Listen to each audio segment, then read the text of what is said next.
Mon accident de la circulation m'a donné une autre vision de la vie. Eh bien, cette phrase est de Lee In-ji. Voilà, elle est coréenne. Donc, souffrez que je prononce ce nom de la sorte avant qu'elle ne fasse son entrée sur le plateau, découvrons son portrait.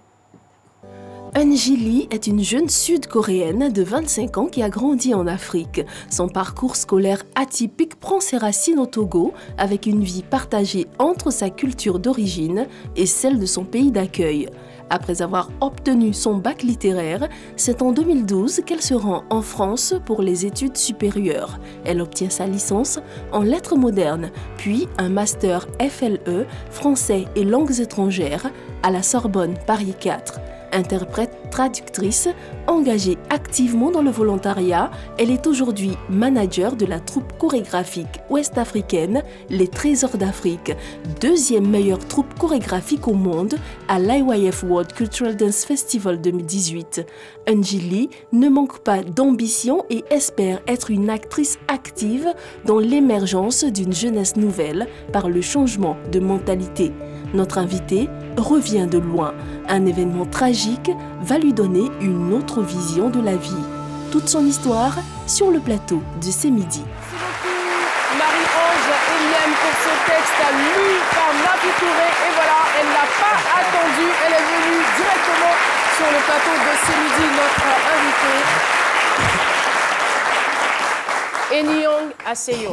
안녕하세요. Annyeonghaseyo. 안녕하세요. Voilà. Pour ceux qui n'ont pas compris, je le disais tout simplement bonjour. C'est en coréen, n'est-ce pas? Oui, Merci ça. beaucoup. Très bien. Merci de votre présence sur ce plateau. C'est à moi de dire merci. Ce monsieur, vous le connaissez? Oui, je crois bien. Vous l'avez déjà rencontré?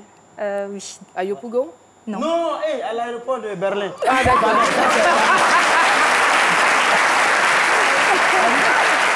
Merci beaucoup. Je vous ai prêté au jeu. Je rappelle que nous sommes en compagnie de Lee Eun-ji. C'est notre invité témoin du jour. Après un accident de la circulation, sa vision de la vie a carrément changé. Mais il faut dire que c'est en Corée, à Daejeon, au centre de la Corée du Sud, que vous êtes né. Oui. Lorsque vous avez 1 an et demi, Oui. vous atterrissez sur le sol africain, précisément voilà. au Ghana. Peut-on savoir les raisons pour lesquelles vos parents sont venus en Afrique? D'abord, mon père et ma mère sont missionnaires. Ils ont été envoyés Dans en le domaine religieux? religieux, voilà, D'accord. chrétiens. Ok. Ils étaient affectés en Afrique, d'abord au Ghana. Mhm. Donc, ils ont fait 4 années d'abord au Ghana, ensuite 19 ans au Togo. Mhm. Et ce n'est que l'année dernière qu'ils ont été affectés en Côte d'Ivoire. Mhm. Donc, j'ai suivi mes parents, j'ai une petite sœur et on était 4. Vous n'aviez pas le choix. Voilà, j'avais pas de choix. Mhm. Donc, j'ai suivi mes parents et on était au Togo, 19 ans. J'ai plus de souvenirs au Togo qu'au Ghana, je peux dire. Et après Combien d'années mon au bac, Togo? 19 ans. 19 ans. Oui, d'accord. 19 ans. Mhm. J'ai eu mon bac littéraire au Togo. Après, j'ai poursuivi les études universitaires en France. C'est après mon master que je reviens encore au Togo. Et cet accident de circulation s'est passé justement en 2017, au retour. On y en France. reviendra. Mais justement, D'accord. je voudrais revenir sur votre parcours scolaire. Vous avez eu un brillant parcours scolaire. Oui. Vous avez étudié les lettres modernes, tout ça. Oui. Mais comment est-ce que vous atterrissez dans le domaine de la culture? Dans le domaine de la culture, en fait, je fais face à 3 différentes cultures, notamment D'accord. la culture coréenne, la culture africaine et je peux dire la culture française. Donc, face à 3 différentes cultures, en fait, c'était pas évident de pouvoir accepter surtout 3 cultures qui sont complètement différentes les unes des autres. Mais c'est Difficile à accepter, mais je dirais que ça a été forcément une force, un atout pour vous. un atout plutôt. Un atout, oui. d'accord. Surtout la culture asiatique ou la culture coréenne est beaucoup différente de celle de l'Afrique ou de celle orientale. Et si je vous demandais par exemple à quel niveau se situe cette différence? En quoi est-ce je que la prendrai culture l'exemple, asiatique diffère de la culture africaine et de la culture européenne? déjà, quand vous saluez une asiatique ou bien une coréenne, il ne vous saluera pas salut ou bonjour, mais on doit baisser la tête pour dire 안녕하세요 comme je vous l'ai apprise. Donc, il faut une certaine politesse quand il s'agit de saluer quelqu'un en Corée. Et je crois que c'est aussi pareil au Japon. Donc, il faut un respect envers les adultes. Déjà, si quelqu'un a 1 an de plus que moi, je dois vous voyez cette personne sans l'autorisation de la personne devant qui je fais face, je ne pourrai jamais tutoyer cette personne.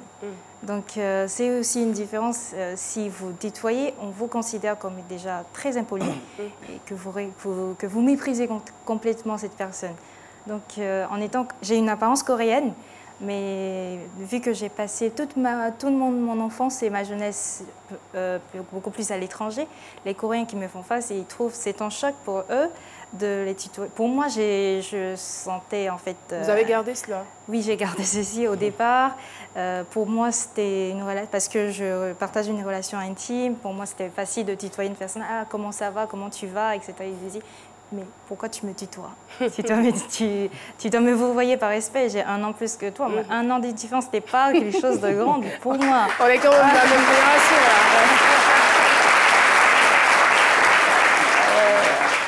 Mais l'avantage en Afrique ou en France, c'est qu'on ne sent pas trop ces différences d'âge. Ce n'est pas l'âge qui met un blocage de respect, de politesse. Tout ce qu'il faut respecter avant d'approcher une personne. Il n'y a pas ces barrières, je peux dire. Donc, c'est beaucoup plus libre. Mais qu'est-ce qui vous a marqué dans la culture de l'Afrique? Dans la culture de l'Afrique, disons, la culture de l'Afrique est ouverte et c'est bien.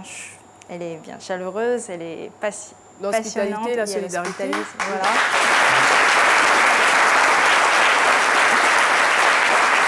Je peux vous assurer que j'ai plus d'amis africains que d'amis coréens aujourd'hui. Et c'est facile de tisser des relations amicales avec des Africains. Or, des Coréens, ils ont des préjugés derrière. Pourquoi tu veux avoir... forcément, tu veux quelque chose derrière. Même les Français, il faudrait que... tu partages les mêmes, comment dire, mêmes sujets, même parcours, même centre d'intérêt, merci. Avant d'approcher quelqu'un, donc ils sont très méfiants avant de nous Et justement, approcher. parlant d'amitié, vous avez perdu votre meilleure amie qui était togolaise. Oui. Difficile pour vous de vous en remettre? Exactement. C'était passé aussi dans l'année où j'ai connu mon accident. C'était dans la même période. Donc l'année 2017 était à la fois tragique, mais aussi une année qui m'a beaucoup marquée pour changer justement Elle est décédée ma vision. avant votre accident ou après? Après. Oui. Voilà. Je suppose que vous avez réalisé encore plus à quel point vous étiez chanceuse. Oui. Racontez-nous votre accident, s'il vous plaît. Donc, j'ai mentionné que j'étais interprète. Donc, j'ai fait partie d'une ONG qui tient beaucoup de conférences sur le changement de mentalité. Donc, du coup, j'accompagne plusieurs conférenciers coréens et j'interprète de la langue coréenne à la langue française. Donc, en cours de mission, on était dans un véhicule à 4 places. J'étais à côté du chauffeur et 2 journalistes coréennes qui étaient à l'arrière. Et le chauffeur togolais qui, en conduisant, voulait esquiver les trous qui étaient sur les routes et à la fois le véhicule qui venait de l'autre sens. Et subitement, il a tourné le volant et cette voiture a heurté 2 palmiers qui étaient au bord de la route. Et c'était une vitesse de 110 km. Donc, ça a fait 3 blessés et heureusement que j'avais la ceinture de sécurité sur moi. Sinon, cet accident était aussi grave que sans cette ceinture, je serais projetée en avant et serait la mort directe. Mais heureusement que j'ai pris conscience et on a emmené les blessés à l'hôpital. Du coup, je n'ai pas eu physiquement de mal, mais c'était au niveau mental, je veux dire. On a même l'image de la voiture. Hein. Exactement, Voilà, c'était dans cette voiture. Pour dire que c'était grave. Et oui. Un détail sur lequel nous ne pourrions passer, c'est le port de la ceinture. Oui, voilà. Exactement. Donc, des fois, on néglige, même les conducteurs négligent cela souvent, mais c'est important. Tout à fait. C'est très important de porter la ceinture lorsque vous êtes dans une voiture. Exactement. Voilà, ça vous a sauvé la vie. Oui. Donc vous sortez indemne physiquement de cet accident, mais qui va laisser des séquelles indélébiles, je dirais. Des cauchemars. Psychologiquement, ça m'a marqué que je ne pouvais pas dormir presque pendant une semaine. Et je me souvenais toujours de la scène où je ressentais comme si l'odeur de la fumée, l'odeur du sang me revenait en tête. Et je voyais la scène toujours, au moment où je dors, ou je ne dors pas, ça revenait en tête. Et je ne pouvais pas m'en sortir en fait, de ce cauchemar par moi-même. Et de là, je révèle en fait mon souci à un proche qui est aussi un mentor à moi. Et il me dit, si tu gardes ce souvenir comme étant un cauchemar, il le sera pour toute ma vie. Mais si tu le considères comme étant un bon souvenir, il le sera aussi de même pour toute ma vie. Donc c'est à moi de voir le bon côté ou le mauvais côté. Est-ce que tu vas toujours considérer ceci comme un cauchemar? C'est ton choix. Donc à partir de là, je réfléchis. Mais d'abord, je ne comprenais pas pourquoi c'était bon. En quoi un accident peut être bon pour une personne. Avantageux. Mais j'ai trouvé la valeur de la vie, le sens. J'ai trouvé la réponse selon laquelle pourquoi je vis sur Terre. Il se pourrait que je ne sois pas en vie aujourd'hui, mais si le bon Dieu m'a donné la vie, pourquoi je dois vivre? Avant, je ne me posais pas cette question. Je suis jeune, j'ai toute ma vie devant moi. Donc, généralement, c'est ce qu'on se dit. Hein. Justement. Donc, je dis, en étant jeune, on ne doit pas penser forcément à la mort. Ce n'est pas un de nos projets. Mais si je l'ai expérimenté, il faudrait que je sache le pourquoi je dois vivre. Donc, à partir de là, j'ai orienté ma façon de voir le monde autrement qu'auparavant, où je cherchais seulement à avoir de hauts diplômes, un bon salaire, un bon travail ou avoir un bon salaire, réussir ma vie au vu des autres personnes. Mais je voudrais qu'il y ait un sens de ma vie. Qu'est-ce que je peux faire concrètement pour les gens qui m'entourent ou disons, les gens qui m'entourent en général, ce sont des Africains et des membres de l'ONG dans lesquels je fais partie. Et puisque mes qualités, c'est beaucoup plus orienté vers le côté linguistique, où je maîtrise le coréen et le français, l'anglais et la langue locale du Togo. Donc je me suis portée volontaire à interpréter, à traduire. J'ai envie de dire, quelle richesse vous êtes. Oui. Non, mais c'est très intéressant. J'allais déjà m'adresser à vous, quelqu'un qui sort d'un accident et qui arrive, on va dire, à transformer cet événement en caractère positif. Donc, du coup, sa vision de la vie change.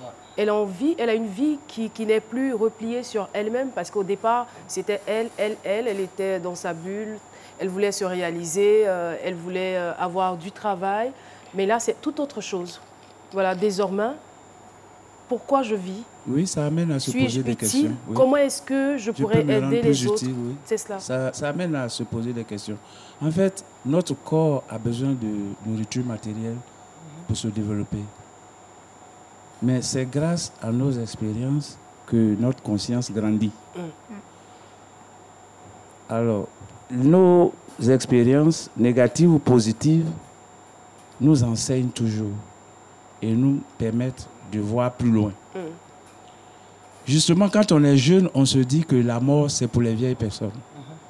On n'y pense pas souvent, mais on peut mourir à n'importe quel âge. Une fois on est déjà trop vieux pour mourir. Donc, cette expérience a amené notre invité à une réelle prise de conscience de ce qu'est la précarité de cette vie. Et il faut alors, quand on est vivant, en faire quelque chose de valable. C'est une très belle leçon, c'est une grande inspiration. Merci beaucoup, d'ailleurs. Je sais que ça a dit c'est juste, mais moi je trouve que souvent aussi, elle a peut-être un peu aussi péché par ignorance. Voilà, je mesure mes propos. Sinon, ça là, à nous là, ça ne prend pas trop de temps. Cauchemar là. Au marché, là, il y a Guérambrou, il y a Koyanambrou. Non. Nous, moi j'ai perdu une amie en 2000, je crois en 2000.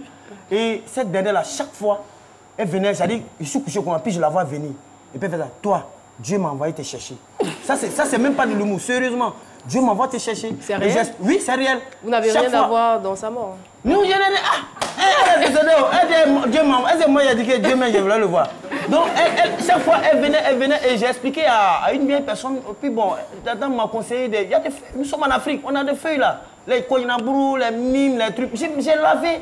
Et la dernière fois, quand elle est venue, voilà, elle est partie. Et j'ai pu faire le continent.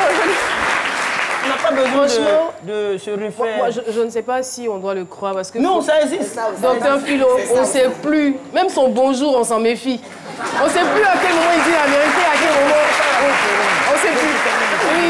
Puis-je savoir, alors, au sorti de là, de façon concrète, qu'est-ce que vous avez fait et comment vous y êtes prise?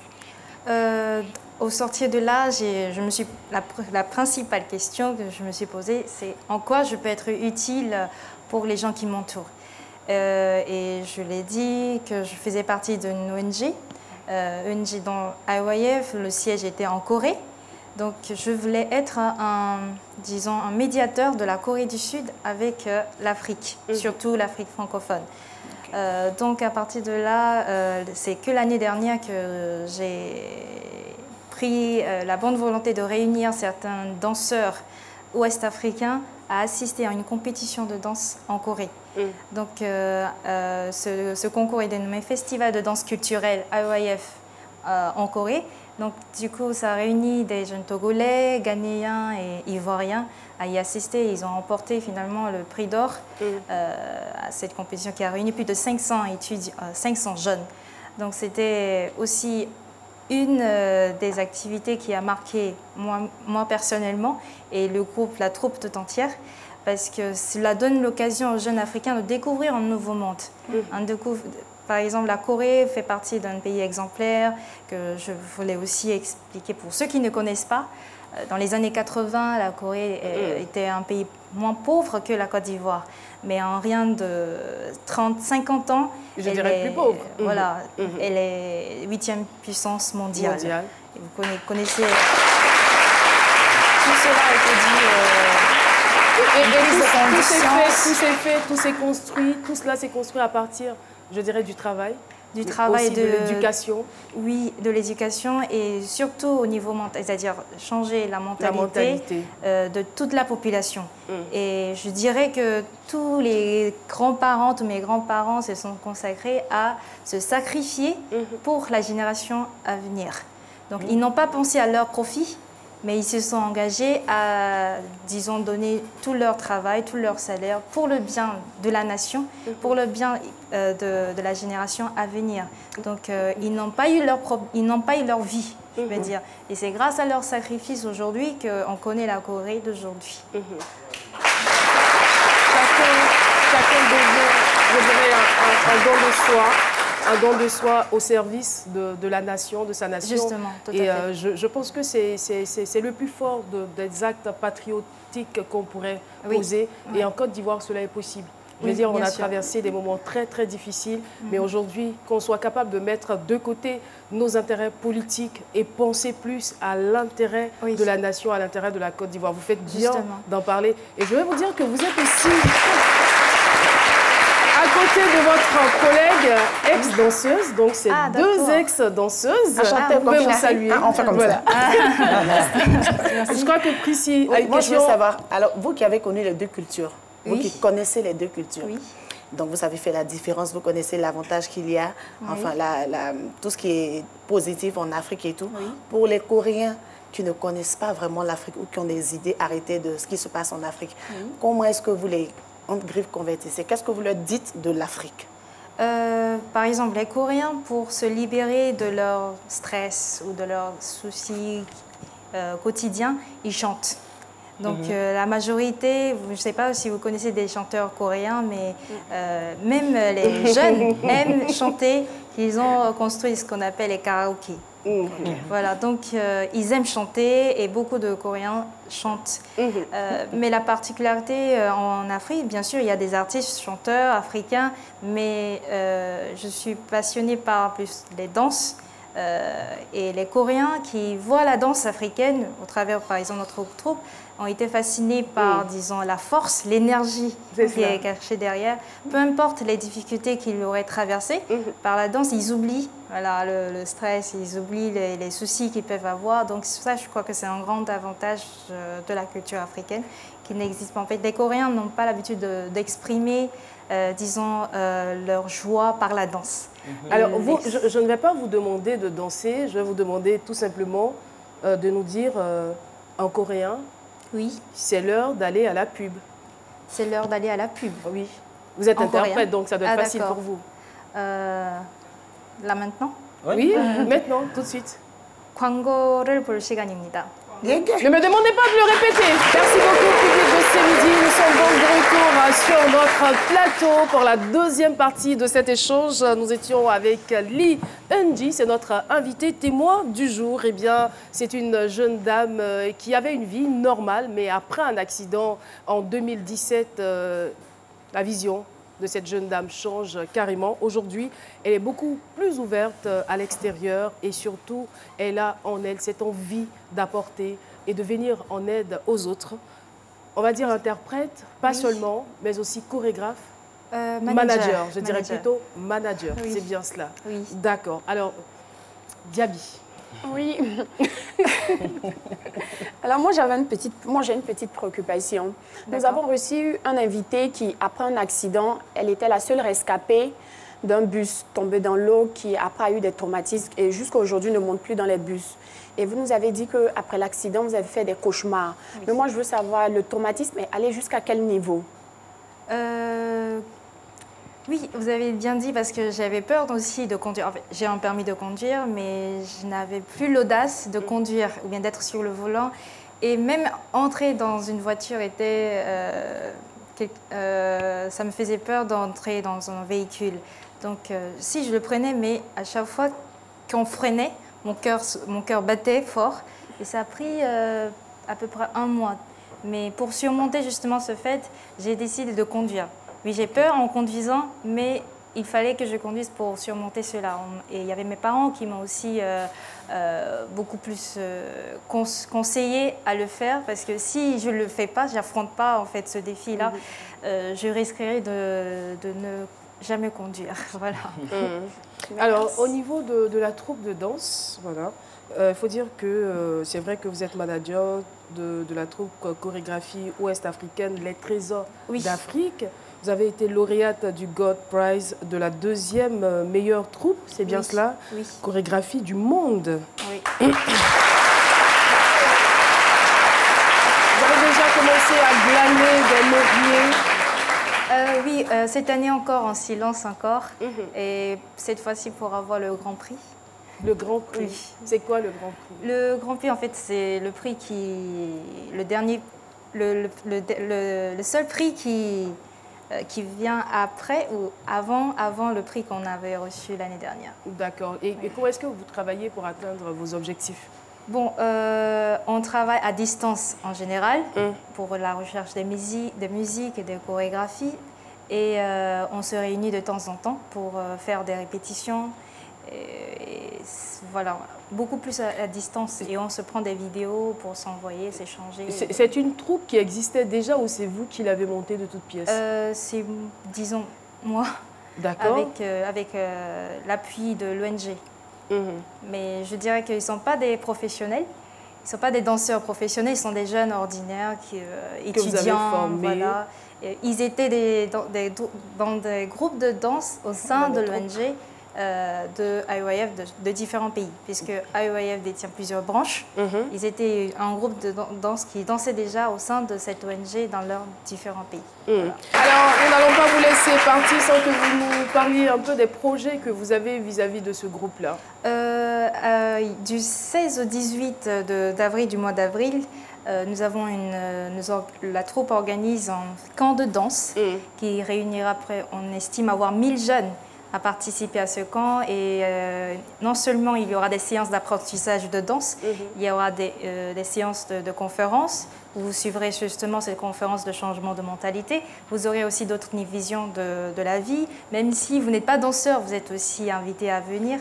Ce camp ne s'organise pas seulement en Côte d'Ivoire, mais aussi au Togo et au Bénin avant d'arriver en Côte d'Ivoire. Donc il y a une équipe de chorégraphes coréens qui viennent en début de la semaine prochaine, d'abord au Togo. Et ils seront là, ils sont des grands chorégraphes qui étaient l'organisateur de ce concours de danse. Donc ils veulent venir découvrir l'Afrique et aussi partager leur expérience avec des jeunes Africains. Les Trésors d'Afrique. Alors, vous regardez la caméra, il y a forcément des jeunes qui vous regardent et qui se disent « Ah, son témoignage est intéressant, mais comment est-ce que nous pourrions être utiles aujourd'hui à notre société et surtout trouver notre voie ?» Ok, bonjour chers jeunes Ivoiriens, chers jeunes Africains, je suis ravie de vous faire connaissance et de partager aussi mon expérience et mon témoignage avec vous. Je souhaiterais que, quel que soit le domaine dans lequel vous êtes, ou quel que soit en fait l'environnement dans lequel vous êtes, ne soyez pas déprimés de votre situation. Par exemple, beaucoup des Africains ont des idées arrêtées sur leur situation. Par exemple, je suis pauvre, je suis née dans la pauvreté. Les Coréens aussi ont connu la même expérience que les Africains. Et j'aimerais bien leur dire que ce n'est pas l'environnement qui détermine notre vie, mais c'est plutôt notre cœur, c'est plutôt notre vision de voir, notre mentalité qui détermine votre vie. Donc ne soyez pas découragés de votre situation. La situation est toujours passante.